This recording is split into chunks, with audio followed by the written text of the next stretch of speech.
put a YouTube short out there this week asking people what I was driving, and interestingly, several of you guessed that I was driving the Kia EV9 based on the headrests. That's kind of an oddly specific detail for people to know about. But yeah, I am in fact driving the Kia EV9 this week, and this is actually the third time that I have driven this vehicle. So I have a few other videos on the Kia EV9 on another channel, and so I'm not going to do a walk around, and I'm not really going to talk about range. Instead, what I'm going to do is dig into some of the cool details that I found on this vehicle. So I'm in the top tier GT line. This is a $78,000 vehicle. And I don't know, after living with this for a week, I have just kind of noticed some things I didn't notice before. So yeah, I'm just going to share those things. So my name is Jill Ciminillo, and let's take a look at this week's car du jour. First up, since it is kind of a gray and miserable day, and the sun is actually starting to go down, let's start out talking about the ambient lighting, because it actually looks really cool and really vibrant right now. So as you can see, you have the ambient lighting that kind of circles around the dash here, and you have the ambient lighting that comes on the door. And I don't know if we can see it, but yeah, it also comes into the second row as well on the door panels. So I don't know. I like the ambient lighting, but what's really cool about this is when you go into the setup and the vehicle, and then you go into the lights, you have the opportunity to dig into the ambient lighting a little bit, and you can change the color. So it has some two-tone options here, which are kind of interesting. So you've got the red, and then the orange shows up in this lower bit here, or I mean, you could do kind of like a pinky color with the purple, and that's just kind of an interesting option in terms of color combinations, where you have the dual option, and you can see the purple down around the floor as well.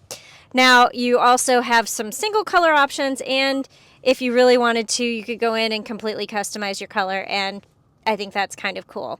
So yeah, for right now, I'm just going to leave it there. So I don't know. I always geek out over ambient lighting, and I think they've done a really good job with this, and I think it looks pretty cool. Next, let's talk about cup holders. So these are kind of fun little cup holders here, because you've got the bigger one here in the back, and you have a smaller one in the front for a can of soda, and then this obviously is going to be for a bigger bottle.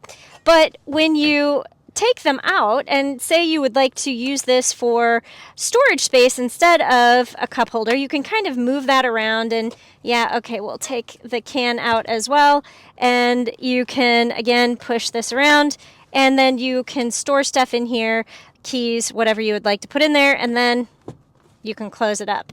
And that's actually really useful space, because, by the way, this right here is really small. There's not a lot of space in the storage compartment underneath the armrest. So the fact that you've got some extra storage space here gets a thumbs up from me. Speaking of storage space, I think this is one of the really cool features, and you have this spot right down here where you can store a purse, or in my case, I'm getting ready to go to book club, so I bought a couple bottles of wine, and it really actually perfectly fits 2 bottles of wine down there. But you could put a purse, groceries, wine, whatever you would like will fit in there, and it's just a nice extra little storage compartment. I hate putting things, okay, so I've got my water and stuff there, but I hate putting things on the seats, because I don't know, I'm just always a little bit paranoid about the idea of somebody breaking into my car window to steal whatever I've got sitting here. So having something where you can store it down low is certainly a lot more helpful, and frankly a lot safer, because if you stop fast, whatever is on here is going to flop onto the floor anyway. So in a way, it's kind of semi-secured down here, because you have, some lips. It's like a little bin kind of holding your stuff in place down there, and I really, really like that. Next up, we're going to go back to this control panel here because there's actually really a lot of stuff that you can do in here, but I want to focus on the seats for a second. And when I pressed on this button, I didn't know what I was going to get. I thought it would have something to do with, the front passenger seats because the seats have a lot of functionality, but nope. Instead, it allows you to control the second row seats, and I think that's kind of cool. So again, because this is a top tier GT line, you do have heated and ventilated seats, and I can turn those on from here, which is kind of cool. But you have a lot more options in terms of seat control as well. So these have the, golly, I don't know the proper name for them, but the relaxation seats where they can recline. And so just by pressing, these buttons, you have the ability to control the seats. So let's see if I hit that right there, you can see the footrest is coming out. And then, you have to kind of press and hold on the screen, but then you can press and hold again and the seat bottom will go back, or the little footrest will go back.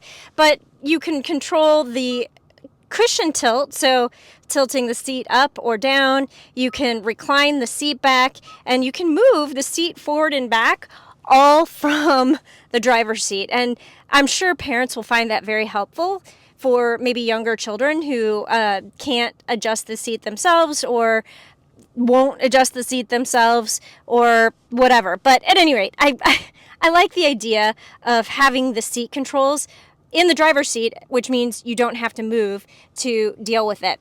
Furthermore, you can also fold these seats down, and that's just a single press. And then, the seats will fold down. So yeah, let's just take them both down. So that allows you to just essentially create more space for storing things while you are in the driver's seat. And again, it's just a one touch to put the seat back up as well. So I like that. Anything that makes life easier is always a really good thing in my book.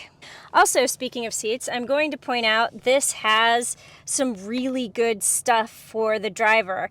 In addition to heated and ventilated seats, you've got the heated steering wheel, and right here, that is a seat massager. So I found that when I was charging, and it took me 47 minutes to go from 30% to 100%, and I have a video on range test, so I'll link to that up above. But when I was charging, I was able to recline my seat, turn on the seat massage, turn on the heated seat. I leaned back, read a book, drank some coffee, and it was actually a pretty pleasant experience. I've never said that about charging before, but yeah, that was a pleasant experience. All right, coming back to this area here, I do want to say I also really appreciate this large swath of screenage. So you have the screen that starts over on the driver's side and then just goes all the way through to the passenger side. But what's really cool about this is the fact that finally, in an up-level head unit from Kia, you have wireless Apple CarPlay and Android Auto. So I don't need to plug in. I just need to pair my phone and voila. This also has wireless charging, and I will say in short drives it did not overheat my phone. But when I drove 3 hours from Chicago to Indianapolis, I did notice my phone stopped charging a couple of times because it overheated. But if I was just in the car for a half an hour, it wasn't a problem. Now, the last thing I want to point out in this screen area here that I think is pretty cool is the idea of preconditioning. So what Kia does is they want you to get the battery to be as optimal as possible when you are going into a charging station, and you can do that in one of two ways. So when you are in the map and you program in, let's see here, like say if I was going to the Bank of America charging station, which is where I was at, but I'm not going to go there because none of the chargers are currently available. Oh, one just popped up. One is now available. But at any rate, not going to go there.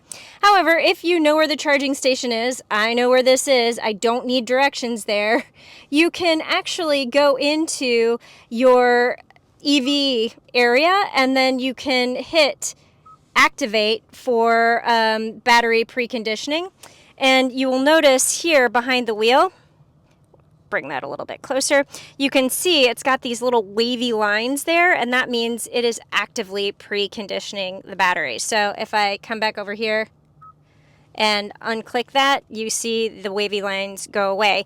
But you really want to precondition your battery before you charging, because that makes sure that the vehicle is prepared to accept the charge. So, yeah, I really like that. Now, the final clever thing that I want to talk about, yeah, I actually have to back up my seat for this. I like stupid, clever, simple features.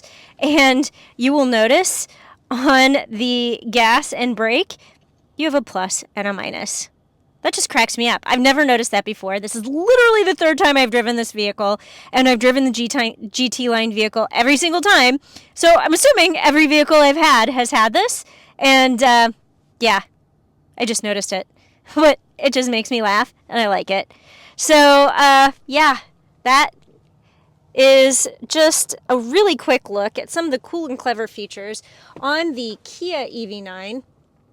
And in case you missed it, I just really like this vehicle. I don't really want to go in depth into driving impressions, except to say that for a long drive, this is actually really, really comfortable. This is the top tier GT line, so it has the massaging seats and the lumbar control and, you know, all of the gushy, comfy things that you can think of. But, you know, it was really nice for a long haul.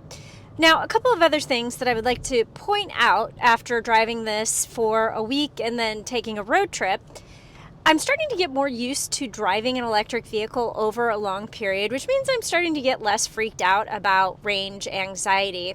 Now, I'm always going to be a little bit skeptical that a vehicle is going to get the range that you that it advertises, you know, and this started out saying I'd get 310 miles of range, and I didn't get that. But I did get all the way to Indianapolis, 196 miles, without needing to stop to charge, and I still had about 70 miles left of range. So 260 miles of range instead of 310, but that is actual range, which is really good.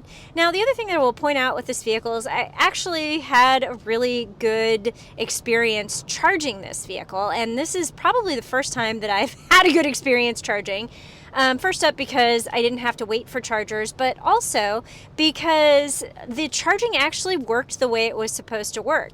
I went to Electrify America stations both times, and both times this vehicle actually got 150 kilowatts, and I was at 150 kilowatt charging stations, and that never happens. So the first time I charged to 100%, it took about 53 minutes. I did my grocery shopping, and it was at 100%.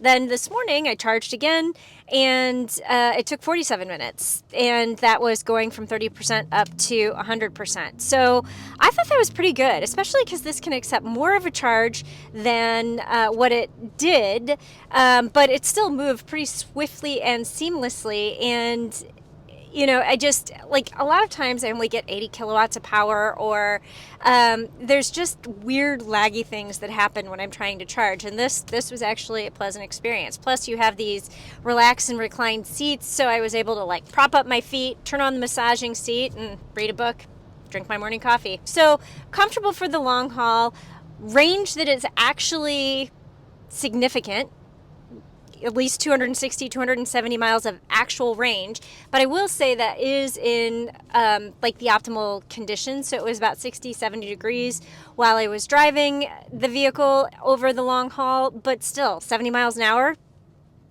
that's still getting a thumbs up from me. So driving impressions, be sure to check out my first look review. I have a lot more to say on that, and that is on Pickup Truck Plus SUV Talk. I'll link to it up here.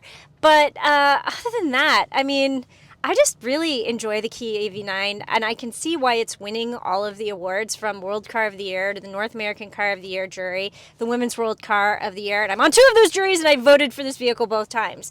So I'm glad to see that my vote was not wasted. This is actually a legit EV, and Kia has done a really good job with it. Yeah, I think that's all I need to say about this. So thanks for watching. Be sure to tune in next time for a new Car du Jour.